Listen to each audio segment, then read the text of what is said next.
ప్రధానంగా పేర్కొన్న పరిస్థితి. సో లేఖను జూబ్లీహిల్స్ ఏసీపీకి పంపారు. సిట్ అధికారులు ఇచ్చిన నోటీస్ చట్ట ప్రకారం లేదని కేసీఆర్ అభిప్రాయపడ్డారు.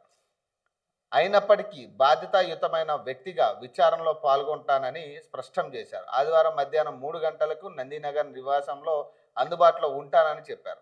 కేసీఆర్ తన లేఖలో పలు కోర్టు తీర్పులను ప్రస్తావించారు. సిట్ చట్ట ప్రకారం వ్యవహరించడం లేదని, ద్వంద్వ వైఖరి అవలంబిస్తుందని మండిపడ్డారు. పంజాగుట్టలో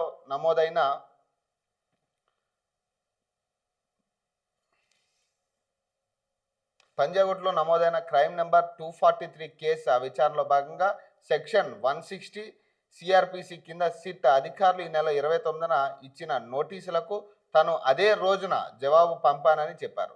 సెక్షన్ 160 ప్రకారం 65 ఏళ్లు వయసు పైబడిన వారిని విచారించాల్సి వస్తే వారి నివసిస్తున్న ప్రదేశానికి దర్యాప్తు అధికారులు వెళ్లి విచారణ చేపట్టాలని చట్టం స్పష్టం చేస్తుంది.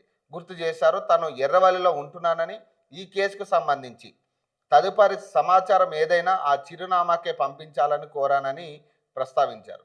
30న గుర్తు తెలియని వ్యక్తులు నందినగర్కు వెళ్ళి అక్కడ తన గురించి విచారించి తను లేనని తెలుసుకుని గోడకు లేఖ అంటించడంపై కేసీఆర్ తీవ్ర అభ్యంతరకరం వ్యక్తం చేశారు. తను ఎర్రవల్లిలో ఉంటున్న విషయాన్ని స్పష్టంగా 29వ తేదీన లేఖలో పేర్కొన్నప్పటికీ సిట్ అధికారులు ఎన్నికల అఫిడవిట్, అసెంబ్లీ రికార్డుల ప్రకారం నందినగర్ ఇల్లు అధికార చిరునామా అవుతుందని పేర్కొంటూ అక్కడ నోటీసులు అంటించడాన్ని ఖండించారు. అసెంబ్లీ ఎన్నికల అఫిడవిట్ ప్రకారమే దర్యాప్తు అధికారులు వ్యవహరించాల్సి వస్తే సిద్దిపేట ఎమ్మెల్యే హరీష్ రావు ఆయన ఎన్నికల అఫిడవిట్లో పేర్కొన్న సిద్దిపేట ఇంటికి వెళ్ళి నోటీసులు ఇవ్వాల్సి ఉంటుందని, ఆయనకు హైదరాబాద్లో నోటీసులు ఎందుకు ఇచ్చారని ప్రశ్నించారు. పోలీసులు అనుసరిస్తున్న ద్వంద్వ వైఖరికి ఇది నిదర్శనం కాదా అని ప్రశ్నించారు. సెక్షన్ 160 సిఆర్పిసి నోటీసులకు సంబంధించి సత్యేంద్ర కుమార్ వర్సెస్ సిబిఐ కేసులో సుప్రీంకోర్టు ఇచ్చిన ఉత్తర్వులకు కేసీఆర్ ప్రస్తావించారు. అన్ని రాష్ట్రాలు, కేంద్ర పాలిత ప్రాంతాల్లో ఒకే విధమైన ప్రమాణాలు పాటించాలని సుప్రీంకోర్టు స్పష్టంగా పేర్కొందని అన్నారు. సిఆర్పిసి 160 ప్రకారం నోటీసులు ఇస్తున్నప్పుడు సిఆర్పిసి సెక్షన్ 63(2)ను కూడా దర్యాప్తు అధికారులు చదువుకుని ఉండాల్సిందని వ్యాఖ్యానించారు. నోటీసు ఎవరికి ఇవ్వదలుచుకున్నారో ఆ వ్యక్తి నివసిస్తున్న ప్రదేశానికి వెళ్ళి నోటీసులను అందచేయాల్సి ఉండగా సిట్ చట్ట అతిక్రమించి తను ఉండని ప్రదేశానికి వెళ్ళి గోడపై ఎలా అంటిస్తారని ప్రశ్నించారు. చట్టం దృష్టిలో అది నోటీసే కాదని చెప్పారు. భారత రాజ్యాంగ పౌరులకు ఆర్టికల్ 21 ప్రకారం కల్పించిన వ్యక్తిగత స్వేచ్ఛ, ఆర్టికల్ 14 ప్రకారం చట్ట సమానత్వ అంశాలను సిట్ ఉల్లంఘించిందని లేఖలో కేసీఆర్ ఆరోపించారు. సిట్ అధికారుల చర్యలు కోర్టు ధిక్కరణ కిందకే వస్తుందన్నారు. తాను జూబ్లీహిల్స్ పోలీస్ స్టేషన్ పరిధిలోనే నివసిస్తున్నప్పటికీ అసలు తనకు నోటీసులు ఇచ్చే అధికారమే జూబ్లీహిల్స్ పోలీసులకు లేదని కేసీఆర్ అన్నారు. చట్ట విరుద్ధమైన నోటీసులను తాను కట్టుబడి ఉండాల్సిన అవసరం లేదని చెప్పారు. విడుమూర్తి వర్సెస్ ఆంధ్రప్రదేశ్ కేసులో 60 ఏళ్లు పైబడిన వృద్ధులు, వికలాంగులు, మహిళలను వారు నివసిస్తున్న చోటే విచారణ జరపాలని హైకోర్టు స్పష్టంగా పేర్కొందని గుర్తు చేశారు. శాసనసభ రికార్డుల ప్రకారం చిరునామా చూసి నోటీసులు ఇచ్చామని చెబుతున్నప్పటికీ నోటీసు ఇచ్చే సమయానికి పోలీస్ స్టేషన్ పరిధిలో నివాసం ఉండాలని గుర్తు చేశారు. తాను కొన్నేళ్లుగా ఎర్రవల్లిలో ఉంటున్నది జగమెరిగిన సత్యమని చెప్పారు. చట్ట ప్రకారం తనను విచారించాలంటే ఎర్రవెల్లికే రావాల్సి ఉంటుందని చెప్పారు. దర్యాప్తు అధికారి ఎవరైనా విచారణకు పిలిచే అధికారం ఉన్నప్పటికీ అది తన జ్యుడిషియల్ పరిధిలో ఉన్న వారి విషయంలోనే వర్తిస్తుందని చెప్పారు. తాను జూబ్లీహిల్స్ పరిధిలో నివసించడం లేదని గుర్తు చేశారు. ఆంధ్రప్రదేశ్ హైకోర్టు తరహా ఉత్తర్వులే ఢిల్లీ, హిమాచల్ హైకోర్టులు సైతం ఇచ్చాయని చెప్పారు. సిట్ అనుసరించిన ద్వంద్వ ప్రమాణాలను పరిగణలోకి తీసుకుంటే తాను నందినగర్లో విచారణకు హాజరు కాకుండా సిట్ నోటీసును తోసిపుచ్చవచ్చని చెప్పారు. మాజీ ముఖ్యమంత్రిగా బాధ్యతాయుత పౌరుడిగా చట్టాన్ని గౌరవిస్తూ సిట్ తప్పుడు నోటీసులు ఇచ్చిన ఆదివారం మధ్యాహ్నం 3 గంటలకు నందినగర్లో విచారణకు అందుబాటులో ఉంటానని చెప్పారు. హైదరాబాద్ చుట్టుపక్కల జన సమీకరణట. ఉదయం 9 గంటల సమయంలో ఎర్రవల్లి నివాసం నుంచి కేసీఆర్ బయలుదేరతారు. 11 గంటలకు నందినగర్ నివాసానికి చేరుకుంటారు.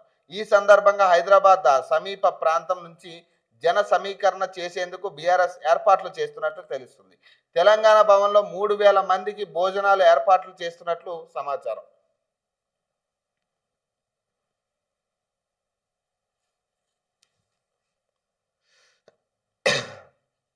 సో ఇక్కడ ఈరోజు నందినగర్లో ఇక డేట్ ఫిక్స్ అయినట్టు తెలుస్తుంది. మరి ఈరోజు విచారణ తర్వాత ఎలాంటి కీలక అంశాలు బయటకు వస్తాయి, ఇట్లా ఏ ప్రధాన అంశాల్లో ప్రధాన క్వశ్చన్స్ కేసీఆర్ని అడగబోతున్నారు అనేది కీలకంగా మారింది. జూబ్లీహిల్స్ పోలీస్ స్టేషన్కు వెళ్ళడమా లేక నందినగర్ ఇంట్లోనే విచారణకు అందుబాటులో ఉండడమా అనే అంశంపై బీఆర్ఎస్ అధినేత పార్టీ నేతలతో చర్చించారు. పిఎస్కు వెళ్ళడం వల్ల పార్టీకి ప్లస్ అవుతుందని అత్యధికులు భావించారు. అయితే విచారణ జరిగేది 2వ అంతస్తులో కావడం, అన్ని మెట్లు ఎక్కి కేసీఆర్ వెళ్ళడం కష్టమని అభిప్రాయాలు వ్యక్తమయ్యాయి. ఇటీవలే సిట్ విచారణకు పిఎస్కు వెళ్ళిన కేటీఆర్, హరీష్ రావు ఎన్ని మెట్లు ఎక్కాల్సి వస్తుందో కేసీఆర్కు వివరించారు. కేసీఆర్ తుంటి ఎముక శస్త్రచికిత్స చేయించుకున్న నేపథ్యంలో 2 అంతస్తులు ఎక్కడం ఇబ్బంది అని నందినగర్ ఇంటికే మొగ్గు చూపినట్లు తెలుస్తుందట.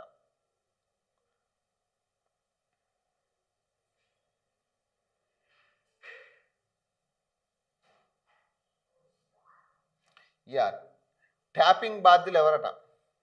మావోయిస్టు వంకతో వ్యక్తుల్ని ట్యాప్ చేస్తున్నారని తెలుసా?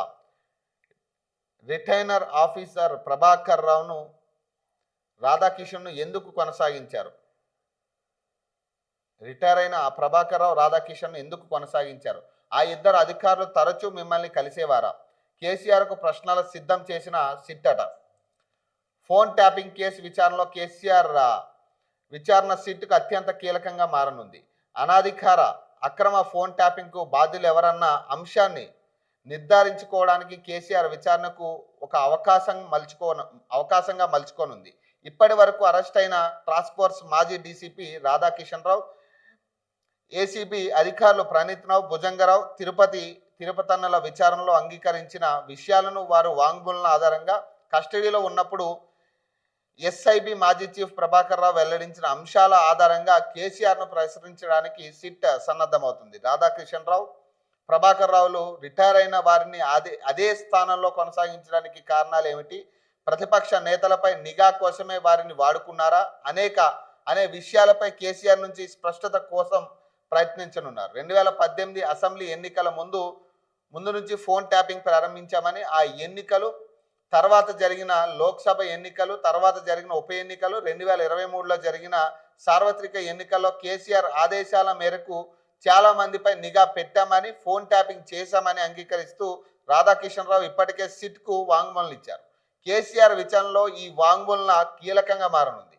ఫోన్ ట్యాపింగ్ అనేది దేశ భద్రతకు ముప్పుగా పరిగణించిన వ్యక్తులు, సంస్థలపై చేయడానికి అనుమతి ఉంది. అయితే అనాధికారికంగా వేల మంది సెలబ్రిటీలు, రాజకీయ నాయకులు, వ్యాపారవేత్తల ఫోన్లను ట్యాప్ చేయడానికి ముఖ్యమంత్రిగా మీరు అనుమతించారా? లేక మీకు తెలియకుండా ఇంకెవరైనా ఈ అనాధికార ఫోన్ ట్యాపింగ్కు ప్రోత్సహించారా అని కేసీఆర్ను అడిగి నిర్ధారించుకోనున్నారు. ముఖ్యమంత్రిగా మీ నుంచి ఆదేశాలు పోలీస్ అధికారులకు ఏ విధంగా వెళ్ళావి? ముఖ్యమంత్రి హోదాలో మీరు చాలా ఏళ్ళు ఇంటెలిజెన్స్ బ్రీఫింగ్ కూడా తీసుకోలేదు కదా అని అడిగే అవకాశం ఉంది. ఎమ్మెల్యేల కొనుగోలు వ్యవహారం బయటపడడానికి కారణం ఫోన్ ట్యాపింగేనా?